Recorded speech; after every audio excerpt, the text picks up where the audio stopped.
चलिए 40 तक 39 तक हो गया। अब हम लोग 40 नंबर क्वेश्चन देखेंगे। 40 नंबर क्वेश्चन क्या है देखिए कि x square plus P x plus Q बराबर 0 है। ठीक है, समीकरण के दो मूल है तो हमें साबित करना है। ठीक है, क्या साबित करना है? समीकरण के मूल क्या है? Alpha beta. तो हमें साबित क्या करना है? Alpha cube plus beta Q और 1/अल्फा प्लस 1/बीटा का हमें मान निकालना है। पी और क्यू के रूप में व्यक्त कीजिए। तो देखिए ये जो सवाल है, ये सवाल बहुत अच्छा सवाल है। यही सवाल आते हैं 24 में भी इससे पूछा गया था। तो इस सब सवालों को हम लोग कैसे सॉल्व करेंगे देखिए। तो इसके साथ तुलना कीजिए, A X square plus B X plus C बराबर 0। तो ए क्या है हमारा 1, बी क्या है हमारा पी और सी क्या है हमारा क्यू। ठीक है, तो यहाँ पे तीनों इस तरह है। उसके बाद हमें क्या क्या मूल दिया हुआ है। ठीक, तो हमारे पास क्या आ जाएगा? अल्फा प्लस बीटा हमारा क्या है? Minus B by A, that is minus B. A तो 1 ही है तो ही रहेगा। अल्फा बीटा क्या हो जाएगा हमारा? C by A, that is Q. तो ये हमारा अल्फा बीटा हो गया। लेकिन हमें A cube plus B cube, alpha cube plus beta cube नहीं पता। इसके लिए आपको क्या करना होगा? देखिए, अगर आपको याद है ए प्लस बी का होल क्यू क्या हो जाता है? A cube plus 3 A square B plus 3 ab² plus B cube. तो यहां से हम क्या मिलेगा? A cube plus B cube plus 3ab, ठीक है, ए बी और हाँ sorry 3ab plus A B. ठीक है, तो इतना हमें मिला। तो ए क्यू प्लस बी क्यू हमारा क्या हो जाएगा? देखिए, ए प्लस बी का क्यू माइनस 3ab प्लस ए प्लस बी। इसी रूप में हमको अल्फा क्यू बीटा क्यू को भी हमें चेंज करना होगा, जो हम लोग यहाँ देखिए कैसे करते हैं। तो मैं इसको साइड में यहाँ लिख लेता हूं। इस चीज को लिखना होगा कितना? अल्फा प्लस बीटा आया आपका माइनस बी, अल्फा बीटा हो गया हमारा क्यू। ठीक है, तो देखिए ये जो आया है आपको, तो यहाँ क्या हो जाएगा? Alpha cube plus beta cube क्या हो जाएगा? अल्फा प्लस बीटा का whole cube minus 3 alpha plus beta. आपके पास कोई दूसरा ऑप्शन नहीं है, बस यही चीज है। इसी चीज को आपको यहाँ पे रख के लिखना पड़ेगा और आपके पास कोई ऑप्शन नहीं है कि चीजों को हम लोग एक्सप्लोर कर सके। ठीक है, तो हम लोग क्या किए? अल्फा प्लस बीटा हमारा कितना निकला? माइनस बी का क्यूब माइनस 3, अल्फा बीटा हमारा क्यू निकला है तो क्यू लिखिए और ये हो जाएगा माइनस बी। ठीक है, तो माइनस बी का क्यू हो जाएगा माइनस बी क्यू और माइनस माइनस प्लस 3, सॉरी ये हो जाएगा आपका बी, तो 3 सॉरी पी है ना, अच्छा ये हो जाएगा पी, हम लोग गलती लिख रहे थे, ये हो जाएगा पी। ठीक है, तो ये हो जाएगा हमारा पी क्यू, तो 3 पी क्यू, तो आपका माइनस आंसर हो जाएगा P Q plus 3 P Q. तो ये अल्फा और बीटा क्यूब का हो गया। ठीक है, और 1/अल्फा प्लस 1/बीटा हमारा क्या हो जाएगा? दोनों का एलसीएम लीजिएगा तो अल्फा बीटा और ये हो जाएगा अल्फा प्लस बीटा। तो अल्फा प्लस बीटा आपका माइनस पी आया है। ठीक है, और अल्फा बीटा आया क्यू, यही आपका आंसर हो जाएगा। तो आपने देखा कि किस तरह इस क्वेश्चन को हम लोग सॉल्व कर सकते हैं। बहुत बढ़िया क्वेश्चन था, बहुत ही स्टैंडर्ड कुछ इससे क्वेश्चन पूछा भी गया है। ठीक है, इसके बाद वाला भी हम लोग क्वेश्चन देखते हैं 41। तो ये आपका 40 तक हो गया। ठीक है, 41।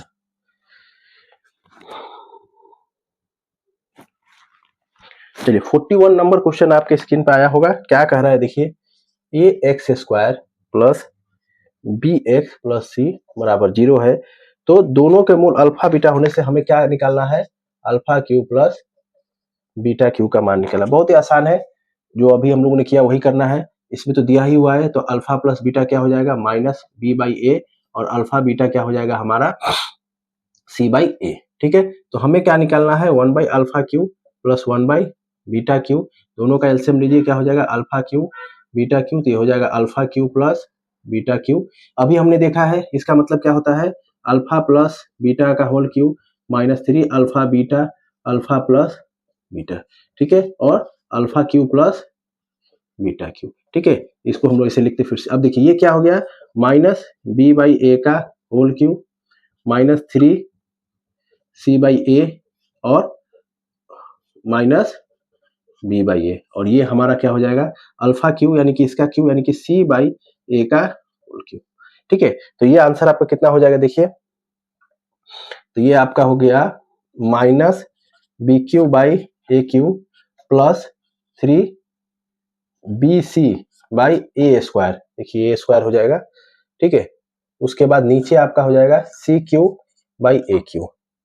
अब ये आप यहाँ से आप लोग इसको, तो यहाँ से आप हम लोग एलसीएम ले ले तो क्या हो जाएगा ए क्यू, ठीक है, ए क्यू ये हो जाएगा माइनस बी क्यू, और इसमें सिर्फ ए स्क्वायर ए बचेगा तो प्लस 3 ABC, और यहाँ इसको उल्टा कर देंगे तो हम लोग क्या हो जाएगा ए क्यू बाई सी क्यू, तो इससे ये कट जाएगा, तो हमारे पास क्या बचेगा देखिए minus B cube plus 3ABC by C cube. तो ये आपका आंसर हो गया, थोड़ा सा इधर उधर हो गया, आप लोग इसको देख लीजिएगा, आंसर आपका यही हो गया। सबसे पहले हम लोग इसको निकालेंगे, यहाँ इस फॉर्म में इसको चेंज करेंगे, बाकी वैल्यू पुटिंग कर देंगे, उसके बाद हम लोग देखिए ये वैल्यू आ गया, इसके बाद हम लोग यहाँ से निकाल सकते हैं। तो ये 41 था। इसके बाद हम लोग आगे देखते हैं, आपका धीरे धीरे बस एक ही देखिए, इसमें एक और क्वेश्चन बता देता हूँ कि अगर अल्फा बीटा किसी द्विघात समीकरण के मूल है तो समीकरण क्या हो जाएगा x square minus alpha plus beta x plus alpha beta. तो इसमें देखिए एक सवाल क्या है 42 में,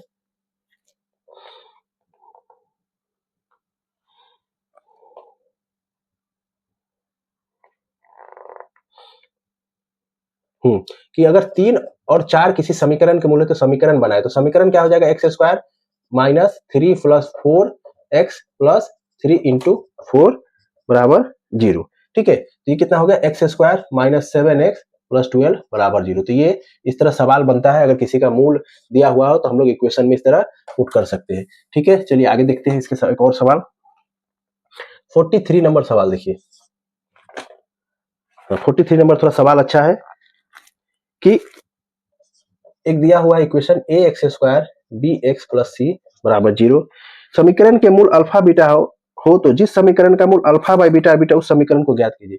इसका मूल क्या है अल्फा बीटा है, तो हमें क्या दिया है कि जिस समीकरण के मूल अल्फा बाई बीटा और बीटा बाई अल्फा हो उसको हमें ज्ञात करना है, ठीक है।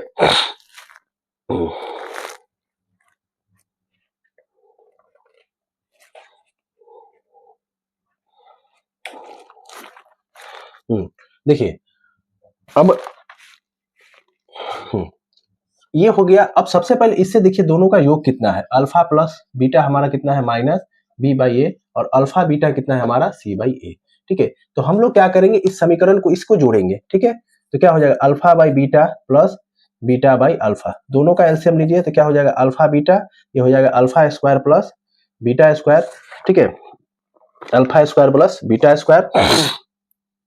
अब आपको याद होगा देखिए ए प्लस बी का होल स्क्वायर कितना होता है A square plus 2ab plus B square, ठीक है, A square plus 2ab plus B square. अगर हमें सिर्फ A square plus B square का मान निकालना है तो ये कितना हो जाएगा हमारा ए प्लस बी का होल स्क्वायर माइनस 2ab। हमें भी यही फंडा यहाँ लगाना है, तभी हम लोग इस सवाल को बना सकते हैं। तो क्या हो जाएगा देखिए अल्फा प्लस बीटा का square minus 2 alpha beta by alpha beta, तो अल्फा प्लस बीटा कितना माइनस बी बाई ए का whole square minus 2 alpha into beta C by A by alpha beta C by A, ठीक है। तो हमारा कितना निकल जाएगा B square by A square minus 2 C A by C by A, ठीक है। तो हम लोग इसको फिर से क्या कर देखिए बी स्क्वायर एलसीएम ले लीजिए तो क्या हो जाएगा ए स्क्वायर यानी कि बी स्क्वायर माइनस 2ac, और इसको ऊपर ले जाएंगे हम लोग तो हो जाएगा ए बाई सी, ए से ए कट जाएगा यानी हो जाएगा B square minus 2ac by A C, ठीक है, B square minus 2ac by A C. यानी क्या हम निकाला alpha plus alpha by beta और बीटा बाई अल्फा हमारा कितना निकला B square minus 2ac by A C, ठीक है। तो ये आप याद रखिएगा क्योंकि सब समीकरण बनाएंगे तब हमें काम आएगा। और अल्फा बीटा क्या हो जाएगा हमारा alpha by beta into beta by alpha, ये हमारा कितना हो जाएगा दोनों का गुण यानी कि सी बाई ए, तो ये हमारा सी बाई ए ही रहेगा, ठीक है। सॉरी दोनों का गुणनफल कितना हो जाएगा 1 हो जाएगा, ठीक है, दोनों का गुणनफल हमारा 1 हो जाएगा। तो आपको अभी मैंने बताया कि अगर अल्फा बीटा किसी समीकरण के मूल है तो समीकरण कैसे बनेंगे x square minus alpha plus beta alpha x plus alpha beta, ये समीकरण बनेंगे। तो यहाँ पे मूल कितना है अल्फा बाई बीटा और बीटा बाई अल्फा, तो समीकरण क्या हो जाएगा x square minus B square minus 2ac by AC plus alpha beta यानी कि 1। तो ये समीकरण हमारा हो जाएगा। ठीक है, इसको आप लोग नोट डाउन कर सकते हैं। यही समीकरण है और यही समीकरण के मूल है। ठीक है।